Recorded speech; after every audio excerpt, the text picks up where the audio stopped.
Como en álbum de familia o como objetos que heredamos de nuestros antepasados, la memoria carga con la identidad y los recuerdos. En los álbumes de familia se registran los buenos momentos, se ocultan las peleas y disputas familiares. Por un evento fortuito, por situaciones afectivas punzantes o por placer, pueden volver a la luz para ser apreciados durante un tiempo. Su sola presencia provocará memorias de una historia familiar, evocará una identidad colectiva.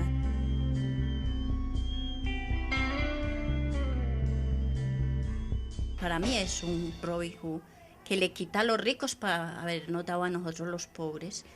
Muchos creen que fue un Robin Hood, ¿sí? Que hizo mucho por la ciudad, y realmente esa no es la realidad es bien distinta. Un hombre muy bueno, la obra social que él hizo pues es una obra que benefició a todo el mundo, a la gente pobre, a cambio de nada. A nosotros sí nos hizo mucho daño, para nosotros sí es una persona mala, que utilizó pues su inteligencia, pero como para hacer daño a muchas personas.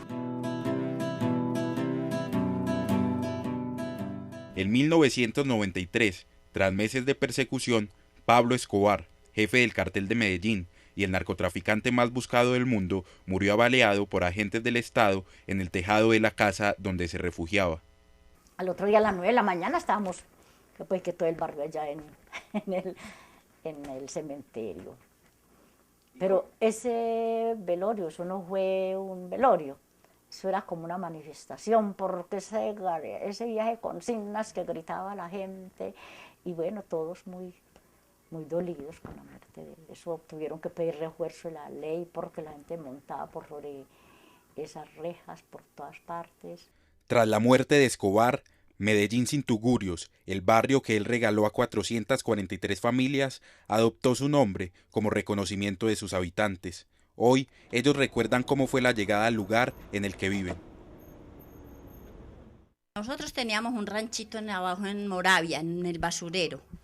Y por medio de la Junta de Acción Comunal de allá, él llegó allá, en esas épocas él estaba iluminando canchas, y llegó al basurero y estando él ahí se quemaron 3 ranchitos, y en esos ranchitos perecieron 3 niños de una madre cabeza de familia que se rebuscaba con la basura. Eran 100% habitantes del antiguo basurero municipal de Moravia.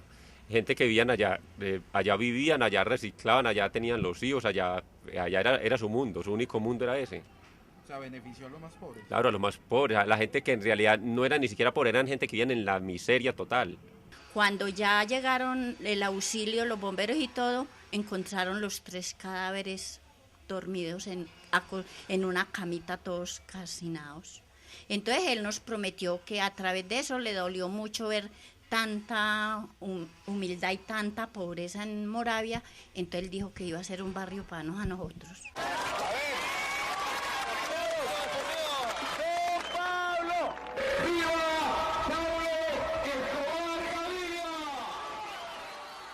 Las imágenes de Pablo Escobar rodeado de multitudes, repartiendo dinero, entregando obras públicas, etc., es una figura que demuestra que el capo era avalado, ¿cierto? Que tenía legitimación social.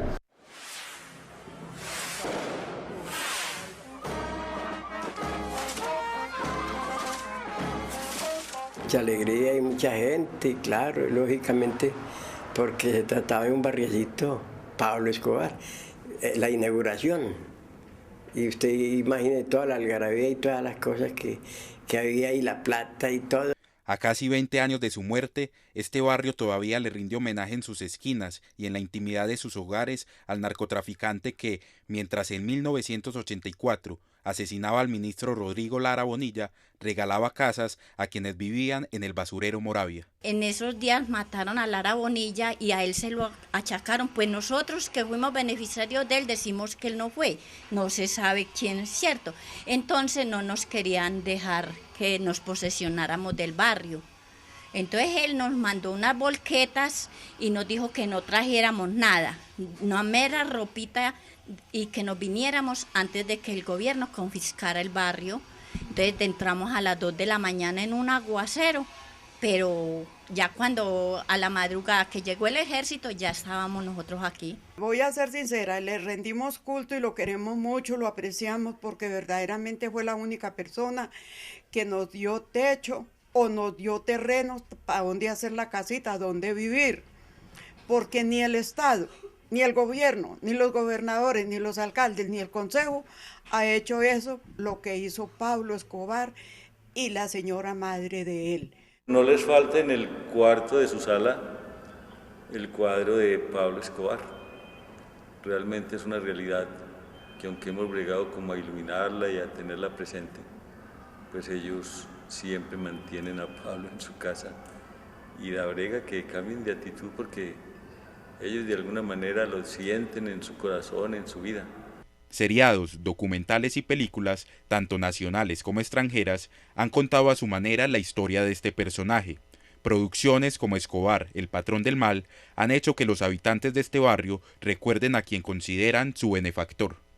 El patrón del mal, yo digo pues que si yo le hubiera sacado el título de la novela, le hubiera puesto el del mal y el bien, o del bien y el mal. Sí, porque es que uno no es malo del todo, ni tampoco bueno, no. Entonces yo en este momento pues le diría, fue el patrón del bien y el mal, porque mire cómo no, ahí cuando lo muestran allá en el basurero, cuando él le despromete a la gente que los va a sacar de allá, que es donde trae una parte por acá, eso son cosas hermosas. Con esta situación que están presentando por televisión, están haciendo mucho más énfasis en ese mal que en lo bueno que hubiera podido hacer. Y eso como que tapa todo lo otro. No me gusta la novela porque trae mucha violencia y le pusieron mucha violencia y él no era así. Entonces me da mucha tristeza. Entonces yo no la veo porque no acepto eso que muestran de él.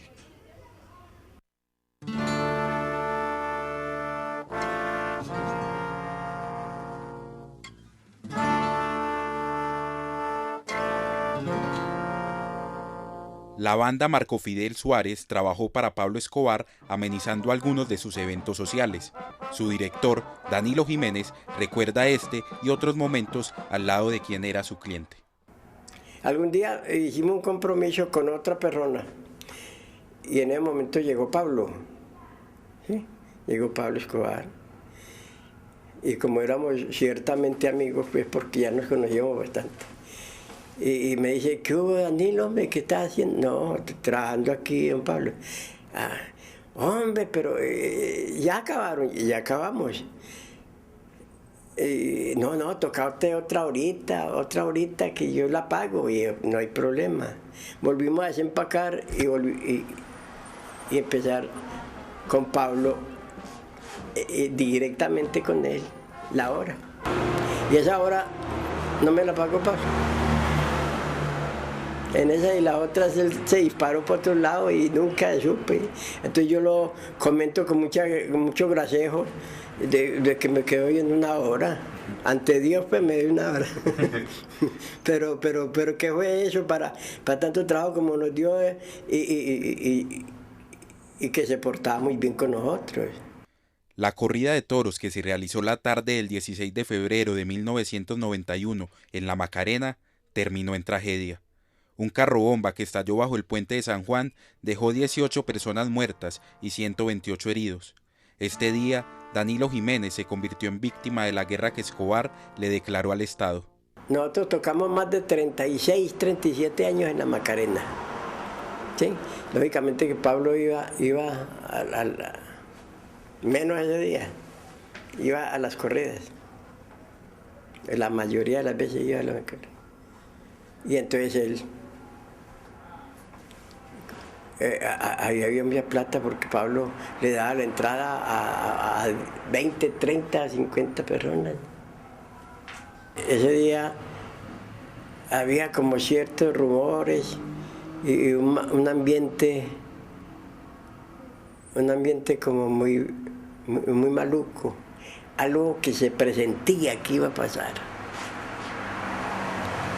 Pasó la corrida y estalló la bomba a las 6:15 de la tarde.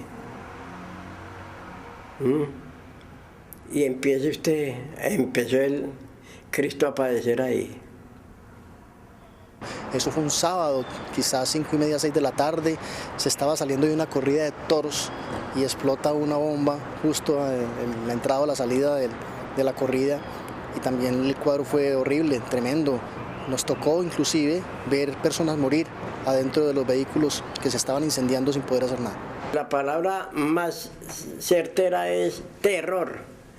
Usted siente terror, como un niño que tiene un problema y tiene un terror, que se siente tan estremecidamente mal.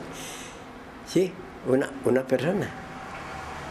Uno no sabía dónde quedó parado, ni mucho menos, elevado, ensimismado, de todo. Uno no sabe. Y nosotros buscando a la señora porque no la encontraban.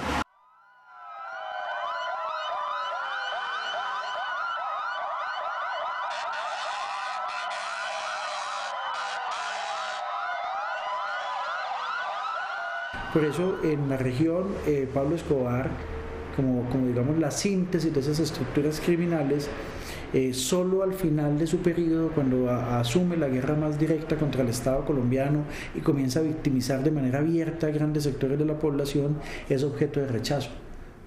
Después de la explosión, don Danilo quedó con problemas auditivos, pérdida de memoria y dificultades para comunicarse. Su esposa murió tiempo después a causa de las secuelas del atentado.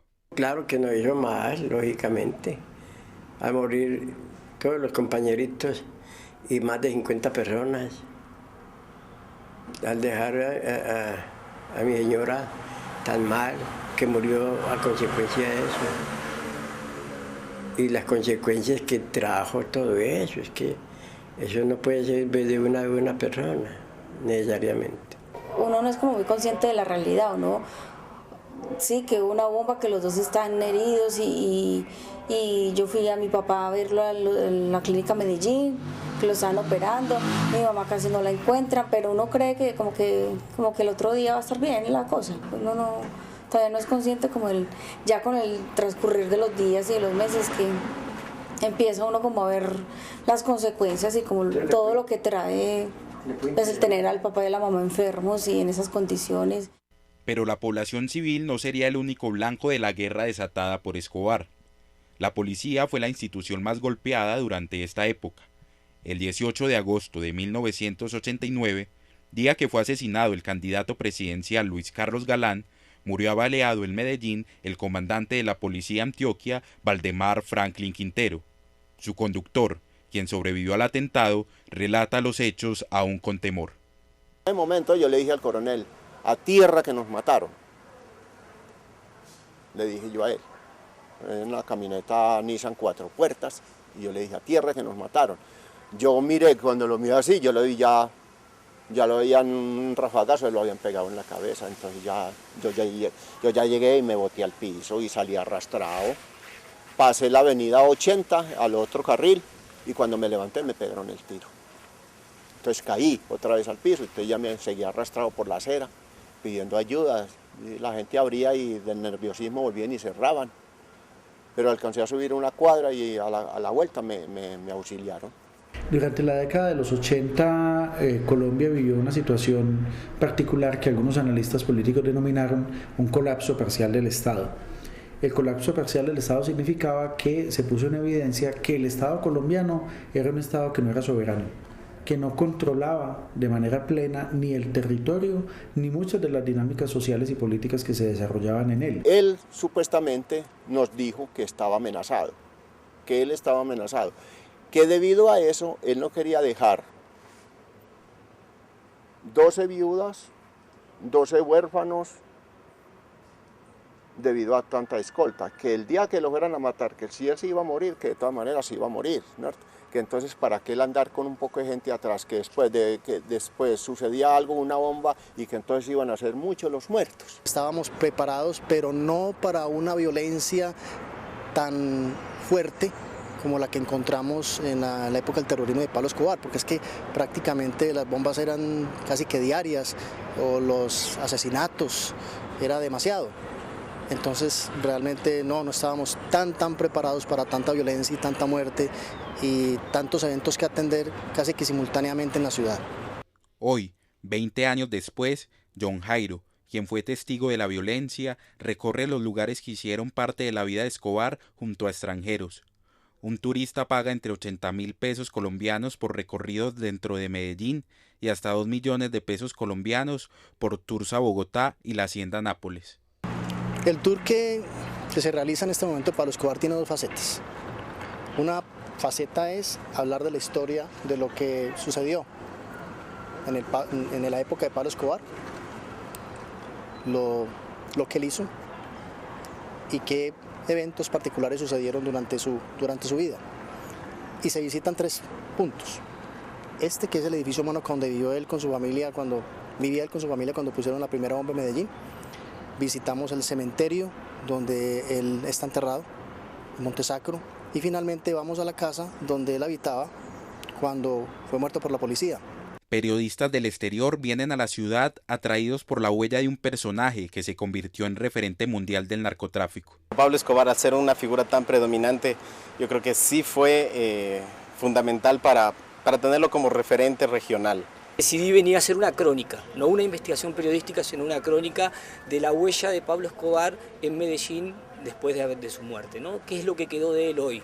Y me pareció, desde el primer punto de vista, cuando encuentro un tour vinculado a un hombre como Pablo, me llamó la atención cómo cae ese tour en la sociedad. Todo el mundo como que se le olvida siempre todo, ¿sí? Y son mojigatos, ¿sí? Alguna vez de las muchas veces que me criticaban el tour, es que usted le está haciendo apología al mal. Y yo, pero ¿qué mal le estoy haciendo llevar a 3 personas a un cementerio? Porque es lo que estoy haciendo. ¿A quién le está haciendo daño eso? A nadie. Y si estoy contando una historia que no se puede repetir. Por supuesto que tiene un propósito. Es simplemente hablar la verdad, sin esconder absolutamente nada, mostrar realmente cómo se presentaron los hechos y que afortunadamente tuve la oportunidad en esa época de presenciarlos y vivirlos intensamente. Para muchos, Escobar se convirtió en una leyenda. En el exterior, el eco de sus acciones hizo que se mitificara y se crearan diferentes imaginarios alrededor de su figura. Hay de todos los locos que lo tienen idealizado y que es el dios y el más duro, el capo de los capos, y él no mató a nadie. O como vienen los otros que creen que es que a cada uno les dice el tour de Pablo Escobar y les va a poner una mesa así de llena de perico. Y uno les dice, no, yo con esas vueltas no. Que también ven así, que entonces cuando yo les empiezo a contar la historia, vea, espere, porque el man tampoco fue tan bueno, sí, regaló un barrio, esto, pero también vea, puso una bomba en un avión, puso en Bogotá una bomba en plena feria escolar, mató muchos niños, ¿sí? Entonces ya con eso ya uno nos empieza como a bajar el nivel de que no es como la historia, la imagen que traen a veces algunos, no todos. Inclusive algunos muchachos, sobre todo extranjeros, no colombianos, extranjeros, creen que Medellín está tan bonito hoy porque Pablo Escobar dejó dinero para que el Medellín de hoy luciera así. Y eso es lo que estamos desvirtuando. La idea ya se murió hace 20 años, ¿no? De que Medellín es una ciudad peligrosa y de que Medellín es un punto referencial únicamente para el narcotráfico, para el narcolavado, ¿no? Yo creo que el estereotipo se va a seguir manteniendo lamentablemente, ¿no? Y creo que ustedes lo saben porque lo viven, ¿no? Y nosotros porque incluso hacemos uso de eso.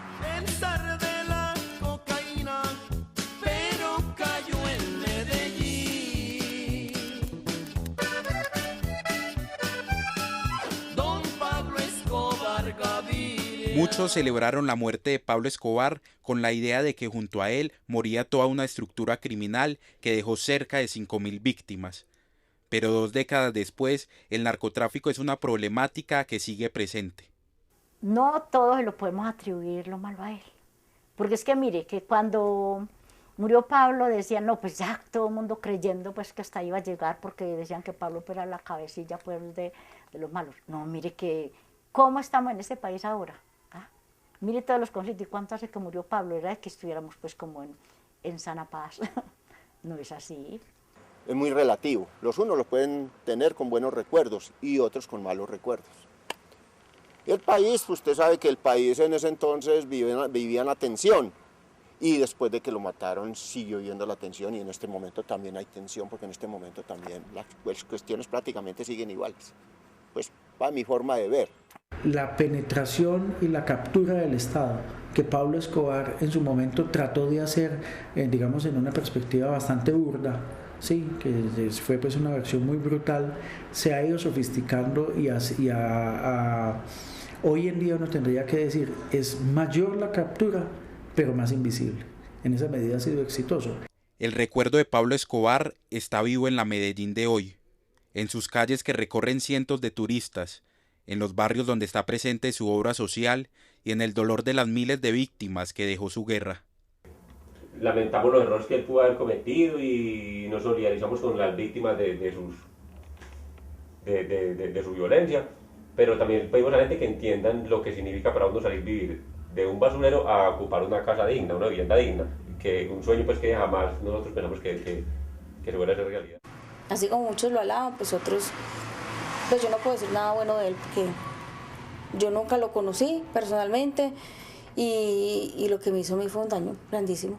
Él fue el que, por decirlo así, él fue el que me quitó mi mamá, el que cambió mi familia, el que nos cambió la vida a nosotros.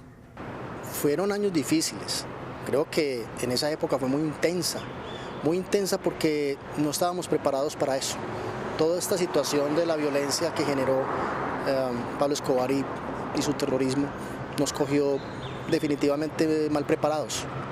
Pero definitivamente, a pesar de todo, a pesar de la violencia, fue un aprendizaje.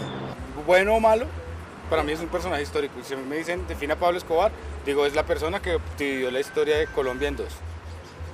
Punto. Bien o mal, cada uno juzga.